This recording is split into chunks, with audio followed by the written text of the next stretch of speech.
welcome back to my channel, Plain Not Jane. I am Plain Not Jane, and you, my friend, have tuned into this week's 7. This week's 7 is a video series highlighting lessons learned and observations made in my life over the last 7 days. And this week's 7 starts now. Number 1. My obedience could be the key to someone else's deliverance. In being obedient to God, we not only unlock the windows of heaven for ourselves, but in being obedient, we're also led to help others find Him.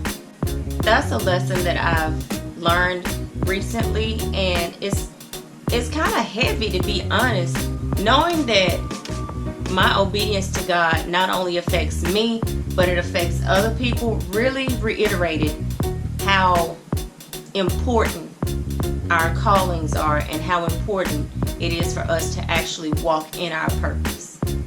Number 2. So I have tried to get into the habit of getting up between 5 and 5:30 each day. Now, why am I getting up that early?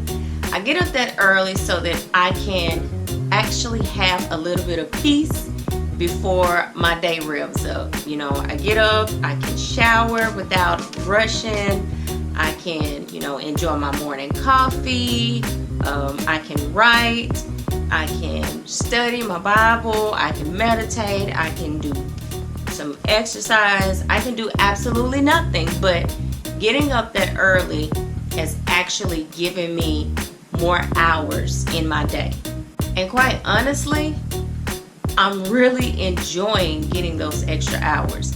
So much so that I'm thinking about pushing my wake up time to 4 o'clock to give me an extra hour each day to do what I want to do. So here's the tip. If it seems like there aren't enough hours in the day, try getting up earlier. That might solve your problem. Number 3. Sometimes you have to prune.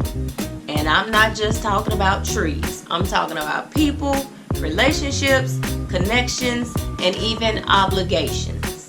If the person, the connection, or the activity isn't producing fruit, it is simply sucking up nutrients and energy that could be better used in other areas.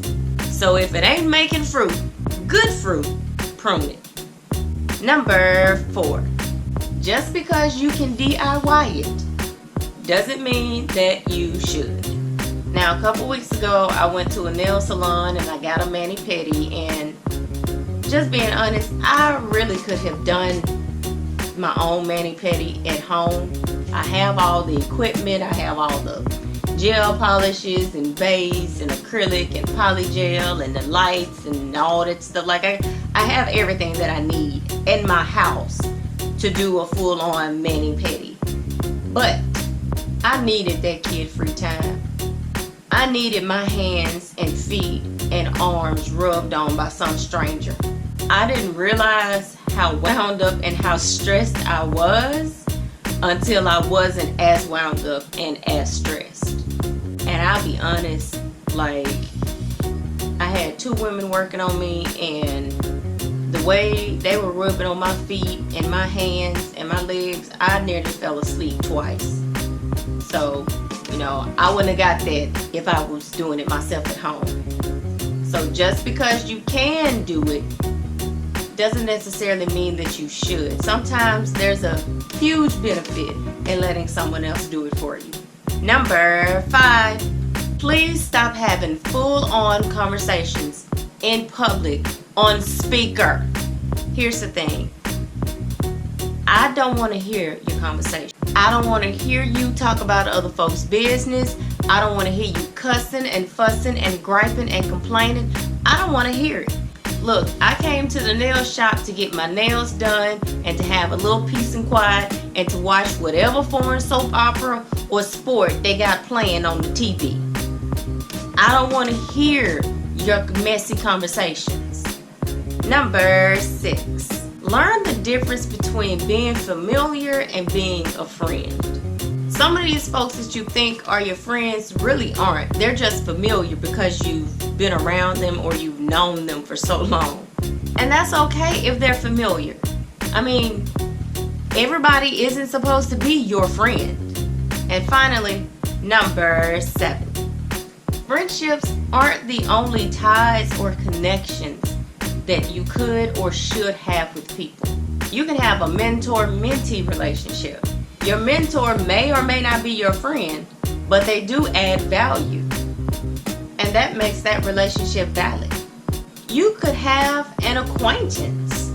You and this person could be friendly and y'all could have some common interests, but you don't really invest in the relationship. But they're still an acquaintance, and that relationship still has value, which makes it valid. So just don't fool yourself into thinking that everyone has to be your friend in order to have a place in your life. That's not true. There's plenty of room in all of our lives for a variety of relationships. Alright, that's been this week's 7. I hope you enjoyed it. If you did, give this video a good old thumbs up. And if you didn't, keep on going and don't come back. Also, make sure you click below to subscribe to my channel for more videos like this week's 7, cooking videos, DIY projects, and good old family foolery. So until next time, go where you're celebrated, not just tolerated. Be safe. Bye-bye.